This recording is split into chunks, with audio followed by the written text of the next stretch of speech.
Hi guys, welcome back. This week I'm going to share with you Jamaica's national dish, and that is ackee and saltfish. Some of you may already know that my husband is from Jamaica, so I do make this for him from time to time. One of the main ingredients in this dish is saltfish. The salt has to be removed from the fish in order for it to be edible. You can either soak the fish overnight in water or you can boil it to remove the salt. If you're going to boil it, this process needs to be repeated at least twice to make sure that the salt is extracted. Now let's get started on cooking.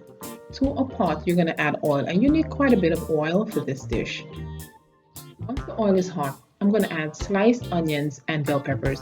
Now I had yellow bell pepper in hand, so that's what I use, but you can use red or green, it's up to you.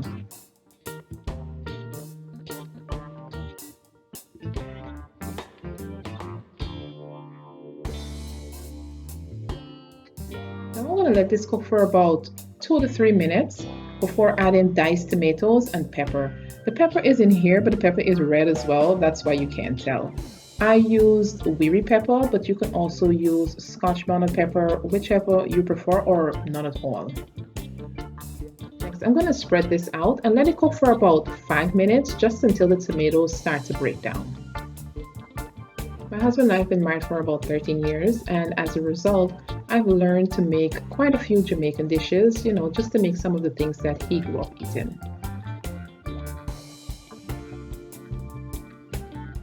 When the tomatoes have started to break down, I'm going to add the saltfish, and this is what the saltfish looks like. Once it's cooked, I drained it, allowed it to cool, and then I used my fingers to break it apart into smaller pieces. Another thing that you should do before you start cooking is taste that saltfish to make sure that all of the salt has been removed and it's not too salty, because it could make the dish inedible. Now I'm just going to add that saltfish directly to the tomato, onion, and pepper mixture and give it a good stir and just mix it all together.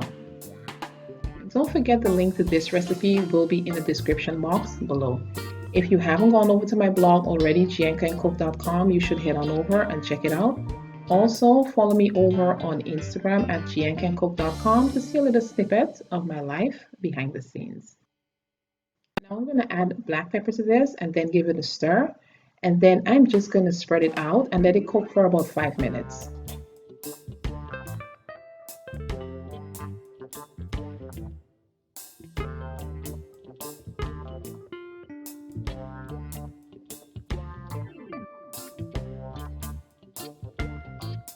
Now that it has fried for a bit, it's time to add the ackee, and this is what the ackee looks like.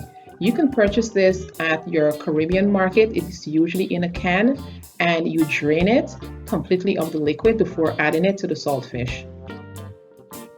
Once I've added it, I'm going to stir it around, and this is completely up to you, but I'm going to use my spoon to break it up just a little bit so it's evenly distributed. Just a bit. You don't want to crush it. You definitely don't want to crush it, but that's just the way that we like it. Once the ackee has been added, it just needs to heat through. So this will cook for about an additional 5 minutes.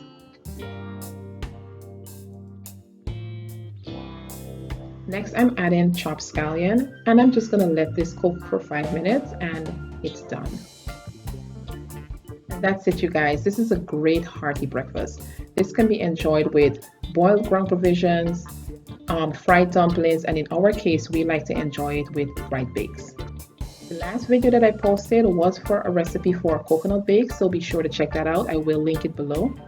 Thank you for joining me. If this is your first time here, please subscribe to my channel. If you've enjoyed this video, please give me a thumbs up, and I will see you guys next time.